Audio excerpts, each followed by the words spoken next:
All right, so in this video, I'm going to explain to you why I believe that Oleksandr Usyk can pull off the win against Tyson Fury for the undisputed heavyweight championship of the world.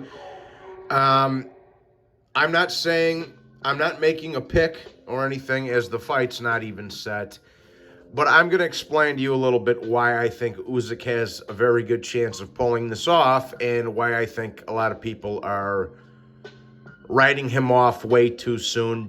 And because here's the thing, everybody writing Usyk off is basing it off the size, the height, and the reach of Fury. Okay, and those are big advantages for Tyson Fury. Nobody's denying that. He's got a 6-inch height, 6-inch reach, and probably on fight night he'll have 40 or 50 pounds on Usyk. Okay, this is a modern day David versus Goliath. It really is. The last modern day David versus Goliath that I remember seeing was Pacquiao versus Margarito. So, but I'm going to say this. In my opinion, Tyson Fury has slowed down significantly. Okay?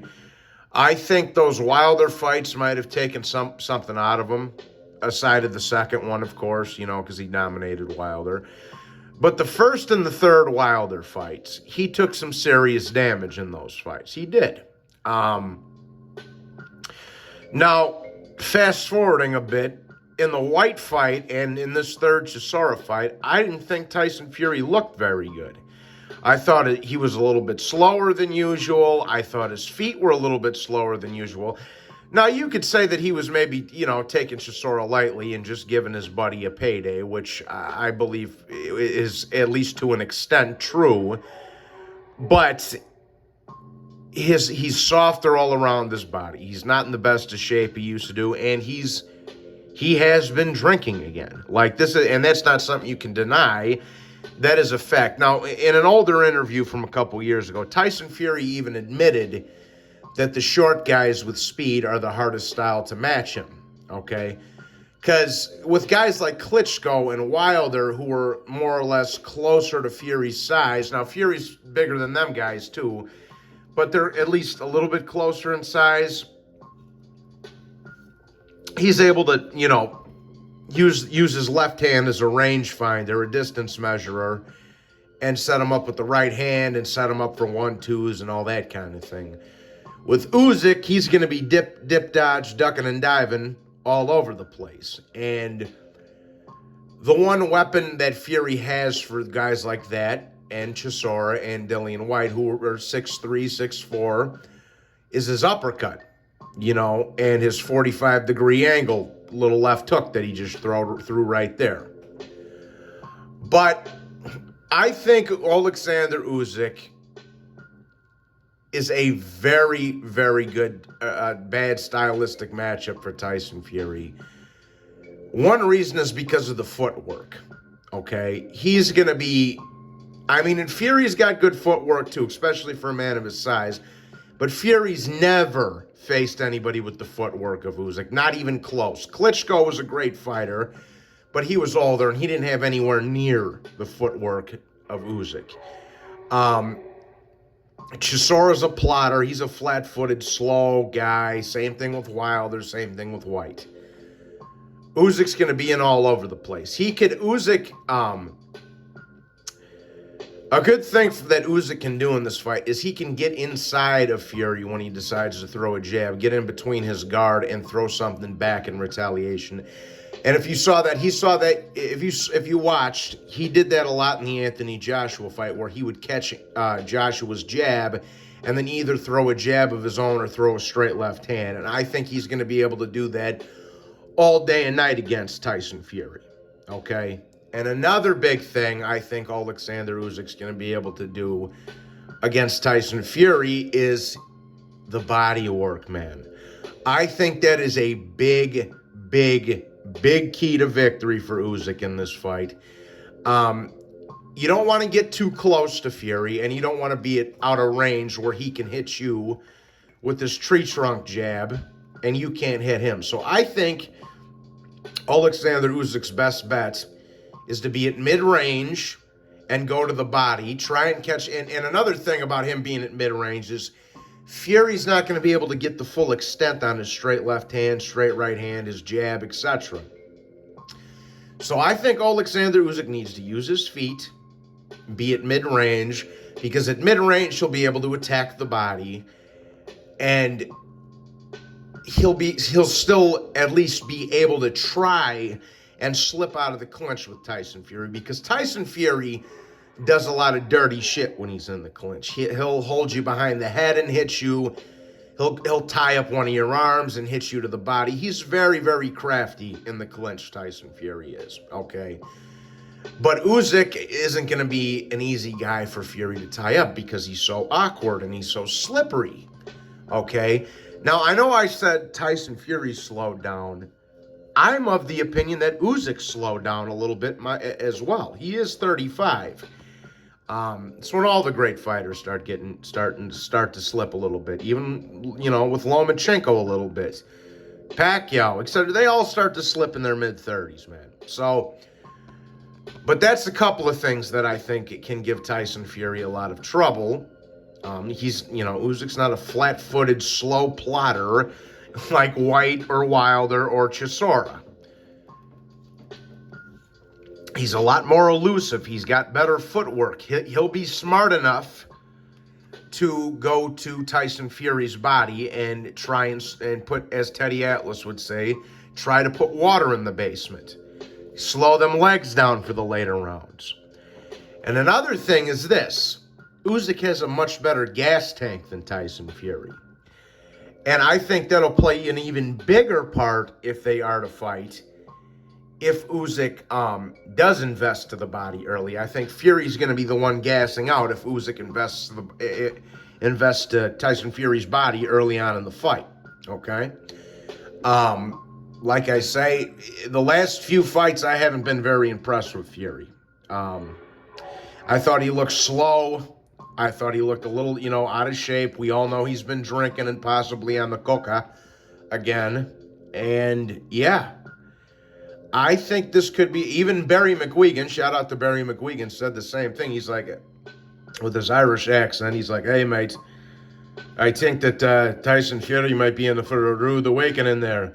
What kind of pussy do you have? No, I'm just playing. But even Barry McGuigan alluded to that, too, that Fury might be in for a rude awakening against Usyk, which... he might have a point. And like I say, now I think the best fight to try and compare Usyk to, okay? Now, Usyk's about the same size as a White or a Chisora, roughly, right? Height and reach-wise. He's about 6'3", got about a 79-inch reach, whatever the fuck it is. Weighs about 220, 230 on fight night. But I think the best stylistic matchup to compare to Usyk is the Otto Wallin fight, okay? Otto Wallin gave Tyson Fury a gang of trouble. Now, Otto Wallin's 6'5", Usyk's 6'3", so he's a little bit shorter than Wallin, but Usyk's a lot more elusive than Otto Wallin. He's got better footwork than Wallin. He might hit harder than Wallin, But that's a good comparison, because Tyson Fury was in a world of trouble with Otto Wallin, and not just from the cut either. I've heard other guys break this Fury-Usyk fight down, and they say, and I'm not going to mention no names, but they say, well, Wallin only gave him trouble because he cut him. Well, he cut him, yeah. He busted his fucking eye open with the left hook. That's what you're supposed to do in a boxing match, homie. But, and I'm sure that did play a part in Otto Wallin's success during this fight, but you can't take away from the fact that Tyson Fury had his fucking hands full with this guy, all right? But, so I think of Usyk going in there with Tyson Fury as a craftier, more elusive, better footwork having, better combination punching version of Otto Wallin, okay? I think that, and another thing is this, Tyson Fury never protects his face either. So if he does protect his, if Usyk starts teeing him off to the body, he might leave his chin wide open, okay? If Usyk slows the legs down of Tyson Fury, if he's able to get in that mid-range and give off some powerful shots to Tyson Fury's midsection, Fury might start dropping his hands even more than he already does and leave himself open for upstairs for Oleksandr Usyk. Not to mention, if Usyk's successful in his body attacks, Fury will drop his hands. It'll wane on his gas tanks. It'll weigh on Tyson Fury's gas tank, and his feet will slow down. So it's a big thing for Usyk to go to the body, in my opinion. All right. And I think it's a big thing for Usyk to be in that mid-range kind of distance where he can avoid a lot of Tyson Fury's clinching and where he's not all the way out where he's getting hit by Tyson Fury's long reach. So, now, I'm not saying that Oleksandr Usyk is winning this fight. I'm not saying that. But what I am saying is that I think Oleksandr Usyk has a much better chance than people are giving him credit for here, especially what we've seen lately from Fury. Now, this Wallin fight was a few years ago now. He looked better in struggling without Wallin than he did with dominating White and Chisora. This was a better version of Tyson Fury against Wallin than was against either of Dillian White or Derek Chisora. And I think because this was right after the second Wilder fight, or right before it, that Fury's gone, man. That Fury is gone. And like I say, I'm of the belief that both of these guys have slowed down. They're in their mid-30s. But Fury has slowed down significantly more. And another thing I have to point out, don't make this fight in fucking England. Don't make this fight in England, because if you do, every time Tyson Fury burps, the crowd's going to roar. And, that's going to weigh in on the judges, man. So I would much prefer to see these two guys, if they fight, to see these two guys fight somewhere in the Middle East. I mean, I think it would be perfect for Chicago, to be honest with you. If there's any fight that ever should be in the U.S. and not in Vegas or New York, it's this fight. Chicago's neutral territory. There'll be Brits flying over, and there's a good Eastern European population here, so it'll be a fair playing ground. Not that but that'll never happen. That's just wishful thinking on my part. But nevertheless, bro, I think Usyk has a very good chance of beating Tyson Fury. I'm not saying it's going to happen, but I think a lot of people are writing Oleksandr Usyk off far too soon, purely based on the size, the reach, the height advantages for Tyson Fury. Okay? So that's my 2 cents anyways. We're going to study this fight more, and we're going to be making a few videos on this in the coming months. So I hope everybody had a nice Christmas, by the way. God bless you all. Please be sure to hit the like button and subscribe, and I'll talk to you on the next one. Cheers.